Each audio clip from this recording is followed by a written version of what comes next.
Okay, so what I'm going to do is got my brush loaded up with paint here, and I'm going to push really hard right here about where my focal point is.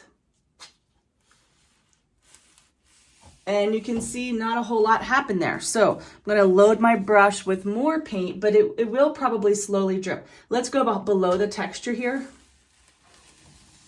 Okay, so what this means, I don't have enough water in there. So I'm just using my spray bottle here and I'm adding more water to my paint, okay? And now I'm also going to do a few other things. And this is what might happen to you sometimes if you try to do this, like, oh, it doesn't do a whole lot. So let's go ahead and help it out by spraying water on. So now you can see it going more. But now I've got my brush loaded again and I'm gonna push hard and I've got some water there and now we've got it, right? So I put more water on my brush here and I sprayed the surface. Now something I like to do, that's just way too many drips going on there, right? So I like to branch them and make them even a little bit more muted by spraying some more water. Something else you can do is just get a paper towel or a wet rag and let's go ahead and blot out some of these lines because I think it's a little bit too much, and if we have too much then it will feel too contrived.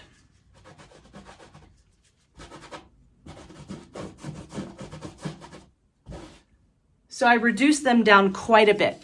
And what I'm going to do is I'm going to do one more pass with my brush and that same color just to show you again. Okay, so we got it right at the end there. Okay, but we're really, okay, there's another method there is you push hard and then let go. Okay, and push hard and let go. Okay, if it's not coming out. So another way to create some drips is to actually use your water, and like I just did, we're gonna spray some water on the surface there, and I'm gonna go ahead and pick some, I had some blue in my palette, okay? And this time I'm actually not watering down the paint because there's watery paint in this brush. If I push hard enough, it's going to work, okay? So I just loaded up my brush with blue here. I've got a big old glop. I didn't even wash my brush, but let's go ahead and do a little bit in here. And because I already had some water there, it's actually pretty, you can see some lines, you can see through to the other layer, and you can see here, it's starting to drip on its own. But again, we can help it out a little bit. So we can get our water bottle and we can just do maybe one spray. You know, maybe don't overspray so much. Let me show you what happens if you spray a lot, okay? So actually that one doesn't want a lot because it's very light anyway, right? So let's just go ahead. And then also, you know, we can still work here, even though it's wet, and it can all do its thing and drip down, you know. And what's really interesting too, what's happening here is I have all this texture on this painting. And so it's really cool the way that it's sort of working around the texture. And you can see it here as well. So this is a little bit better. And again, you can reduce it back if it's too much for you. You can get a paper towel or a rag and bring some things out again. But we want to think about our focal point and some structure, because really what this is creating, it's creating lines, right? And so in this painting, in the background, there were some bigger lines of color. Now we're getting to have some smaller lines of color. And so, right, this is helping to create a structure. And so we want to think about the focal point. We want to think about maybe not putting them in the dead center, maybe not having them be too lined up. And also the idea of branching, if you remember that, let's go ahead and like spray that and let that branch out a little bit and lighten up a little bit. And when I mean branch out, it's like roots. It almost like creates roots because you make it explode in some different directions. So this method here is using water. The other thing you can do, instead of water, you can use Golding wetting agent. I've had this for a very long time. You can see it's very well used. So it's very concentrated. I have like maybe about that much of the wetting agent and then a lot of water. It has the directions in the back of the bottle. And also you never want to spray this. It's actually toxic when you're spraying this out. You would want to use something that pours out, okay? So if you're going to use this, you can just do the same exact thing, but you're going to do it now with wetting agent. So if you're going to use this, it's just treat it like water, okay? So what I do sometimes, I'll pour a little puddle of this right on my palette, and then I'll dip my brush in with the paint, and that's how I'll get this different effect. The benefit of the wetting agent is that it preserves the pigmentation. So water washes out some of the pigment and desaturates the color a little bit. the wetting agent has chemicals in there that actually keep the color rich. So that's the benefit of using this. And so you won't really notice that until it's dry. It'll take a while, but let's use a little bit just so you can see the difference. So here's my wetting agent, and I'm just gonna pour it. You can put it right on the palette here, and we'll get our brush, and you can put some of that, you can load that on your brush if you want to. And I'm gonna go ahead with some of this green color here. So I'm just gonna work this green color and maybe add a touch of this blue, just so it's a little bit united. And so let's go ahead and add more.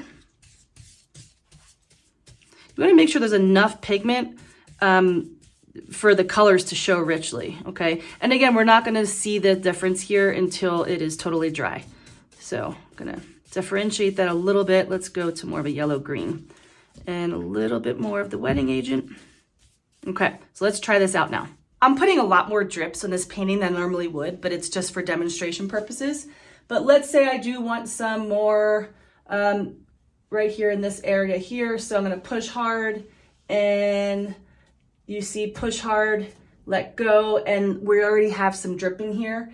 And it is it's a little bit of a different color. It's actually doing a really interesting thing as it goes down here. It's going in the middle of the blue and kind of splitting the blue, which is one of these really fun happy accidents that happen.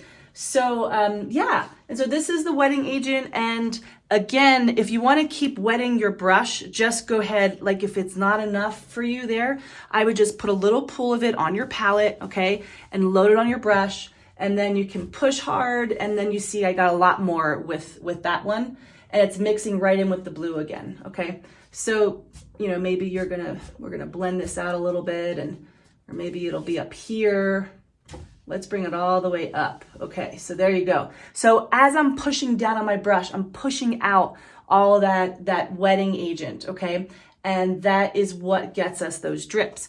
Now, just like before, if you wanted to, you could still spray this with water, but then, you know, you're kind of counteracting the wetting agent. So maybe you don't do that. So we're gonna let this dry. We'll let the green dry and the blue dry, and then you'll be able to get to see the difference between how rich the color is with the water versus the wetting agent, and maybe it won't matter so much. So the difference there would also be is, of course, the more pigment, the richer the color, right?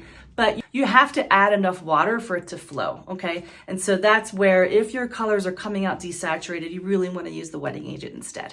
Okay, so the painting here is relatively dry, and so there's some things to notice here. But we can see here that the blue really retained its saturation of its color really well, and I didn't spray that one. So if you want your color to really stand out, then you don't want to spray a whole lot, okay?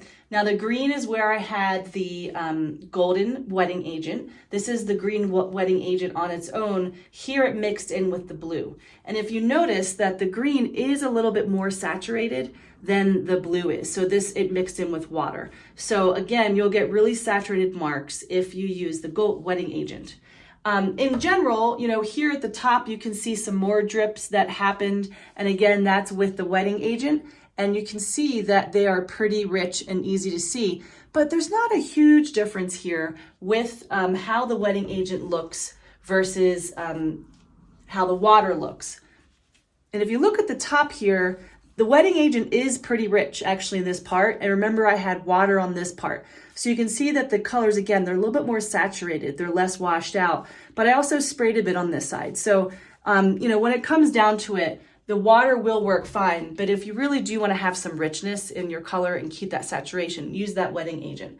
So obviously this is not a finished piece and it's got way too many drips in it. So I would do some painting around this to kind of, you know, work this in. Okay, and I also want to show you some cool things that happened down here at the bottom. Because I had some texture down here, and it's either glass beads, I think it's glass beads down there. There might be a bit of stucco too. But notice how the drips worked around the texture. It looks really interesting, actually. So I think it is a cool, and like, look the way that we have the drip right in there, okay? Really beautiful effect that we get with the drips, worked with the texture, again here on this sort of horizon line, the same idea. So, you know, it's nice to have many layers of a painting before you start doing drips. Don't do drips like, you know, you can do them from the beginning and it helps start to sort of create a structure. But this is to show you that, you know, even late in your painting, after you've got layers, you've got texture, and you've got different things going on, you can add some drips and get some really cool effects. I hope you really enjoyed how to use drips in your abstract acrylics. And I hope that you experiment with these different techniques and with the Golding wetting agent. And I hope you really enjoy the process. And if you have any questions, let me know. Happy painting.